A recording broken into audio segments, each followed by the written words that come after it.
Most people who go into teaching go in for the right reasons, what I would consider altruistic, hopeful, optimistic reasons. That is, they go in because they love kids, or they love working with kids, or they love the way they are when they're working with kids. They go in because they love the world, or some part of the world, art or music or math or science or filmmaking, enough that they want to share that with kids. So in a sense, teachers are automatically, I mean, their motivation is change. Their motivation is transformation. Their motivation is working with kids to open up spaces and worlds. They go to colleges of education that effectively ignore that or beat it out of them.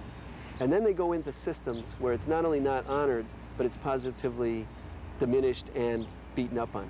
So they find themselves in structures where there not only isn't time or focus or energy on children and on transformation and on the good things that we are sharing, but there is a structure that rewards obedience, conformity, and being a clerk.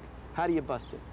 The way you bust it, again, without resorting just to a simple slogan, but what is happening increasingly in the big urban systems is that the top, the bureaucracy, the structure, is beginning to fall almost of its own weight.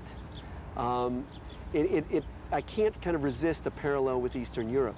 You know, in a sense, what we have here in Chicago, certainly, and in some other big cities as well, you have a centralized, command-style, expensive, omnipotent bureaucracy suddenly falling down of its own weight, and you have people ill-equipped and ill-trained and ill-experienced to run their own affairs, put in positions where they are running their own affairs.